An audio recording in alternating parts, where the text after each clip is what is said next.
नमस्कार सभी किसान भाइयों को। इस वीडियो में अपने आज सल्फ़र के बारे में बात करने जा रहे हैं। दोस्तों, जो धान में सल्फ़र का काम है उस पर पूरी डिटेल में इस वीडियो में बात करेंगे। शुरुआती अवस्था में धान में सल्फ़र की कमी अक्सर देखी जाती है। मार्केट में 80% सल्फ़र और 90% सल्फ़र दो तरह का मिलता है और धान के लिए दोस्तों सबसे अच्छा जो सल्फ़र है वो 80% WDG फॉर्म में आता है। यह एक कॉन्टैक्ट फंगिसाइड का काम भी करता है। अगर कोई हल्की फुल्की फंगस खेत में है तो उसको बिल्कुल जड़ से ख़त्म कर देता है। किसान भाई का इसमें अपने डबल फ़ायदा होता है। एक तो यह खेत में सल्फ़र की पूर्ति करता है और दूसरा यह अपने खेत में कॉन्टैक्ट फंगिसाइड का काम भी करता है। इसलिए इससे अपने थोड़ा खर्चा भी कम करना पड़ता है और फ़ायदा दो गुना मिलता है। धान में ज़्यादा बीमारी जड़ों के ज़रिए फैलती है।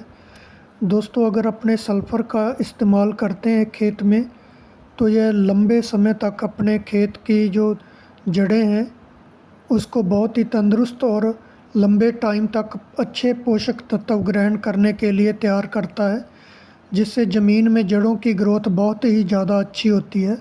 सल्फ़र का उपयोग करने से कई हफ्तों तक खेत में इसकी स्मेल जो है लगातार खेत में बनी रहती है, जिससे यह खेत में कीट पतंगों को भी नहीं आने देती। धान की जड़ें साफ़ सुथरी होने के कारण खेत में कल्लों की संख्या भी बढ़ जाती है, जिससे खेत अपना हरा भरा दिखाई देता है। सल्फ़र को खेत में डालने के लिए अपने यूरिया के साथ मिक्स करके डाल सकते हैं।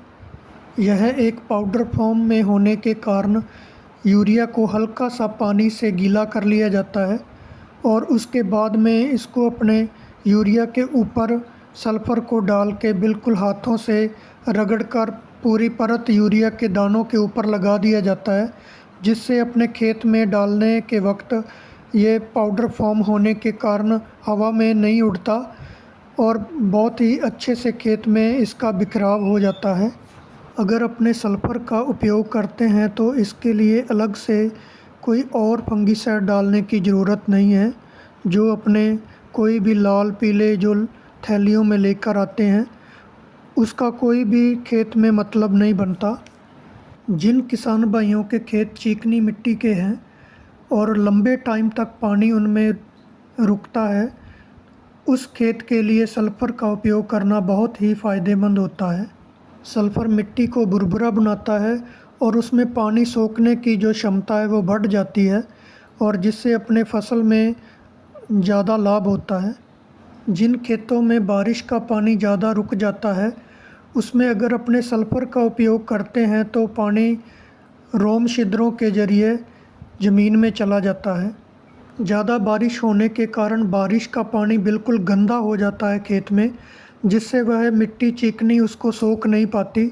अगर अपने उसमें सल्फ़र का उपयोग करते हैं तो अपने देखते हैं कि पूरे का पूरा जो खेत का पानी बिल्कुल साफ़ सुथरा हो जाता है, जिससे वह कुछ ही टाइम में ज़मीन के अंदर सोख लिया जाता है। सल्फ़र का मुख्य उपयोग दोस्तों जो खेत में इसका काम है वो नाइट्रोजन की क्षमता को बढ़ाता है।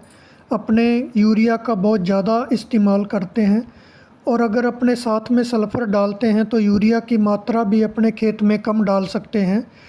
अगर यूरिया की मात्रा कम डालनी है तो सल्फ़र का साथ में उपयोग करें, वो भी 80% सल्फ़र। इसका इस्तेमाल करने के 7 से 8 दिन के बाद खेत में सुरक्षा प्रणाली एक्टिव हो जाती है, जो कि किसी भी प्रकार की फंगस, फफूंदीनाशक या कोई और भी समस्या उसको बिल्कुल जड़ से ख़त्म कर देती है। अगर कोई खेत में छोटे मोटे जीवों का भी हमला होता है तो उसको भी रोकने का काम सल्फ़र करता है। खेत को ऊपर से देखने पर ही सल्फ़र का असली रिजल्ट दिखाई नहीं देता। यह खेत के अंदर जड़ों और मिट्टी पर पूरा काम करता है, जिससे फसल अपनी हरी भरी दिखाई देती है।